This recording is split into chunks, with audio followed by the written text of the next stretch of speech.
On your behalf, on behalf of the community he has served and the nation he has loved and changed, let me now present the Point Foundation Legend Award to my friend and our hero, David Mixner.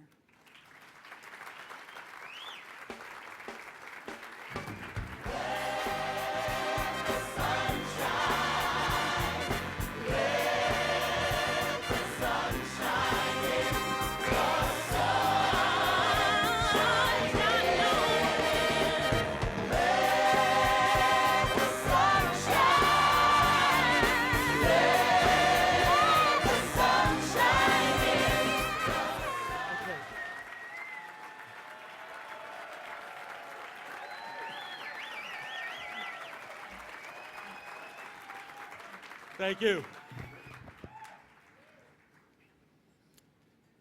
First to Vicki. The senator and her has been such good friends over the years. And after this difficult time for her to come to be with us tonight, in her first appearance, it speaks volume of the work you are doing. Never have I known in my life a woman more filled with grace, more beautiful, and with a heart bigger than her soul. Vicki, thank you so very, very much for joining us tonight.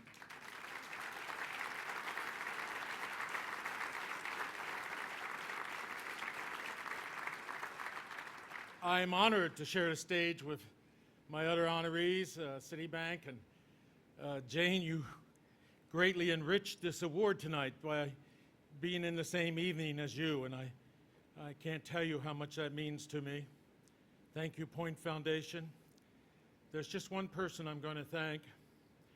My sister Patsy is here tonight from Denver, and she's always had my back, and I love you, Patsy, so very much.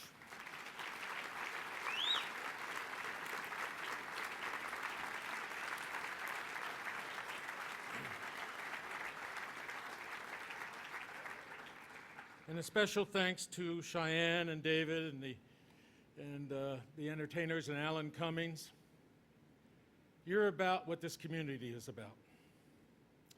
Giving our gift that we have earned the right through a trail of tears at times, to let people see our beauty and who we are, to let them know that we come from something, and more importantly, they need us in this troubled world. This week marks my 50th anniversary of organizing. Yeah, pretty neat, huh? I started in 1960 as a young volunteer for President John Kennedy. All right, stop adding 64, okay? Just put the fucking calculators away. And I'm happy to be 64. And you know, it'd be easy for me tonight to sit up here and share with you a long historical journey and wax nostalgia about how far we've come. It would be easy for me to tell you about all of our brothers and sisters in the 50s, in the thousands, who had forced lobotomies and were placed in mental institutions because they were homosexual. It would be easy for me to tell you about the people who were your early pioneers who were beaten and careers destroyed as they sought just simply to love each other. It would be easy for me to share with you the death of my best friend in high school, Freddie Davis, who killed himself at 16 and who my father said the family was better off without him.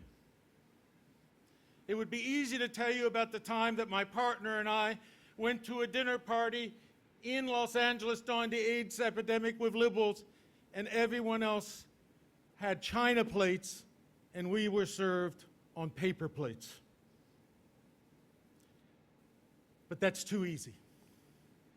And besides, though I'm tired after 50 years, my work is not done.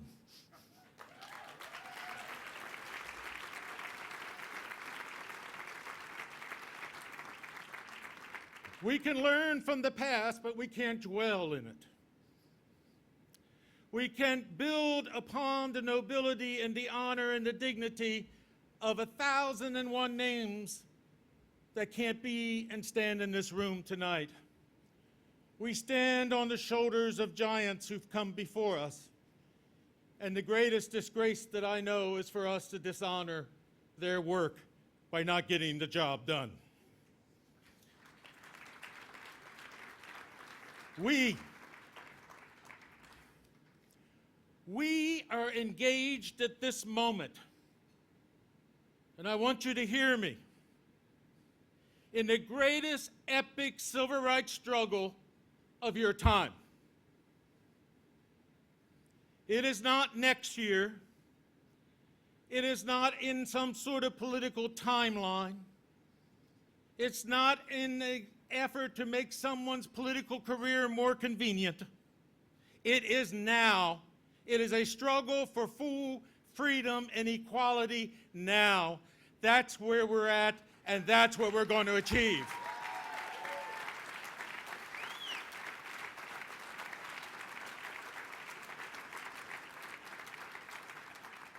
Who here, raise your hand, wants to give up their Social Security right so someone else has an easier political career?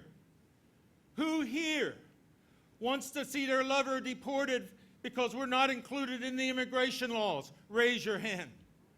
Who here wants to rate for freedom so other people can have other priorities as we constantly face our oppressors alone? None of us do. None of us do, and none of us will.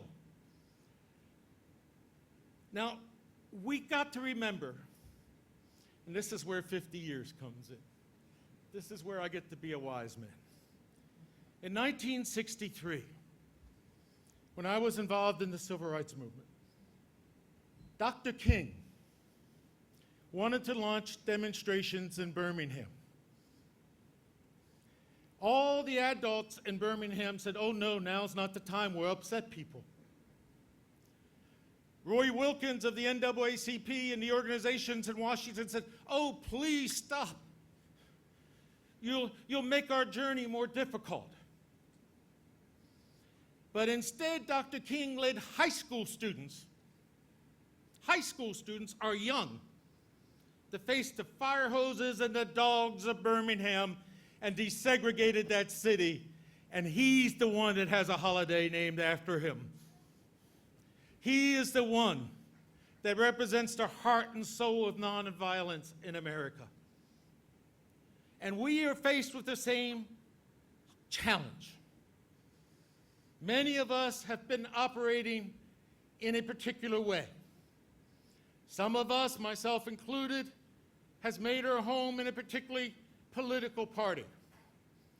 Some have looked for political solutions and legislative solutions. But freedom has no political affiliation. Freedom has no ideology. And there's no such thing as partial freedom. We can't be half free. We can be half enslaved. We can't give people permission any longer. No more patience, no more waiting, no more next year, no more offensive steadies, no more rhetoric. We want full equality now, and we want it now.